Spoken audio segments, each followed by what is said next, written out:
Marcus Aurelius, 161 to 180 CE, was a Roman emperor best known as the last of the 5 good emperors of Rome, following Nerva, Trajan, Hadrian, and Antoninus Pius, and as the author of the philosophical work Meditations. Although it has been claimed he instigated a persecution of Christians, modern scholarship argues against this. He has long been respected as embodying the Platonic concept of the philosopher king as articulated in Plato's Republic. A ruler who does not seek power for his own sake but to help his people. He was introduced to philosophy at a young age, and his Meditations, composed while on campaign in his 50s, make clear that he held a deeply philosophical, specifically Stoic, view throughout his life. His reign is defined by the Stoic view, and he is referred to as the Philosopher by the later historian Cassius Dio, 155–235 CE, a history of Roman emperors. His Stoic outlook is expressed throughout his Meditations, and his view of one's responsibility to others is made clear in a line from Book 8. People exist for the sake of one another. Teach them then, or bear with them. He lived his philosophy in both his private and public life, in that he consistently placed the needs of the people before his desires or visions of glory and worked for the common good. It is among history's ironies, however, that his reign is characterized by incessant warfare and the alleged persecution of the new religious sect of Christianity. Even so, he successfully conducted campaigns in Germania and managed the affairs of the empire efficiently. He died of natural causes following an illness in 180 CE and was instantly deified. In the modern day, he is probably best known from the popular film Gladiator as the father of Commodus, whose decision to pass over his son as successor serves as the point of departure for the film's plot. Contrary to his depiction in the film, Aurelius was not killed by Commodus, and Commodus would co-rule with his father from 177 to 180 CE and succeeded him without opposition, though he would prove to be one of the worst rulers Rome would have to endure, and his reputation suffered further by comparison with his father. Marcus Aurelius was born in Spain on 26 April 121 CE to an aristocratic patrician family. His birth name was Marcus Annius Verus, after his father of the same name.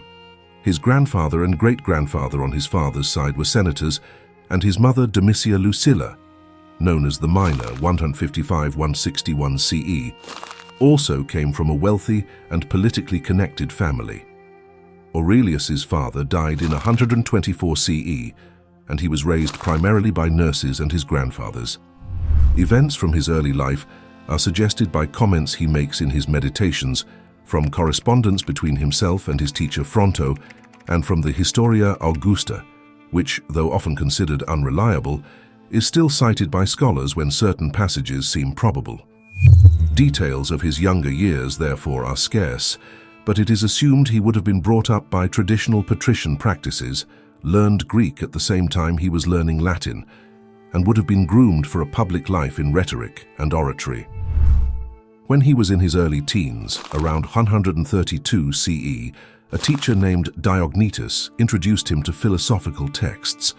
These were most likely works of the Cynic philosophers who sought to live most simply and disregarded all social conventions as artifice. Aurelius seems to have been quite impressed with this outlook, as he then affected a typically Cynic lifestyle of dressing in a rough woolen cloak and sleeping on the ground or the floor of his room instead of his bed. He mentions this in Meditations Book I6, in referencing how he chose the Greek lifestyle, the camp bed and the cloak, after his association with Diognetus. He most likely would have also adopted the Cynic approach to simple, coarse food, few possessions and neglect of basic hygiene. Although it is unclear, it seems that his mother forced him to stop his philosophical pursuits and focus on what she saw as a more respectable career path. Sometime after this, he received new tutors in oratory and rhetoric, and among these were Herodes Atticus, 101–177 CE, and Marcus Cornelius Fronto, whose reputations for excellence in their arts were highly respected and commanded a high price. Fronto and Aurelius would become lifelong friends, and both he and Atticus would exert significant influence over the young Aurelius. He was shortly after betrothed to Saionia Fabia, daughter of the respected politician Lucius Saonius Commodus, and sister of Aurelius's future co-emperor Lucius Verus, 161–169 CE. In 136 CE, the Emperor Hadrian, 117–138 CE, selected Lucius Saonius Commodus as his successor for unclear reasons. Commodus was married to Marcus Aurelius's aunt Faustina, and Hadrian probably chose Commodus as a kind of placeholder for the teenage Aurelius, who would then succeed him later. Commodus died in 138 CE, however, and Hadrian then chose Aurelius Antoninus, later known as Antoninus Pius, 138–161 CE, as successor with one stipulation: he had to adopt Marcus and Lucius Verus as his sons and successors. Antoninus agreed, and young Marcus took the name Marcus Aurelius Antoninus and was groomed as the next emperor. Antoninus Pius was an extremely effective monarch and an important role model for his successor. Aurelius devotes a long passage of praise to his adopted father in his Meditations, in which he lists the emperor's impressive qualities. Antoninus had Aurelius's betrothal to Saonia Fabia annulled and arranged a marriage between him and Antoninus's daughter Anna Galeria Faustina, known as Faustina Minor or Faustina the Younger, 130–175 CE. Antoninus groomed his successor in almost every aspect of becoming an efficient ruler, though he neglected to instruct him in military matters, and although Aurelius complied, his tastes ran more toward philosophical introspection than the mundane duties of court life. He lived where Antoninus instructed him to further his reputation as one of the elite and also for practical purposes in fulfilling his responsibilities, but it seems clear he would have preferred a simpler life elsewhere. At about this time, he was introduced to two new teachers who were brought to court by Antoninus to tutor Aurelius in philosophy.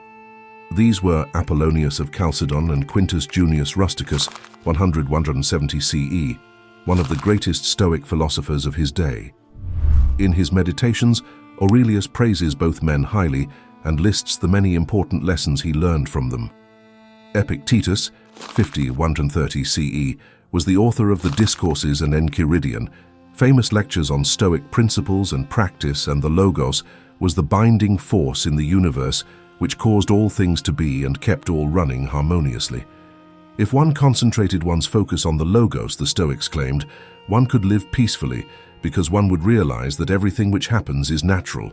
It is only one's interpretation of an event which makes it good or bad.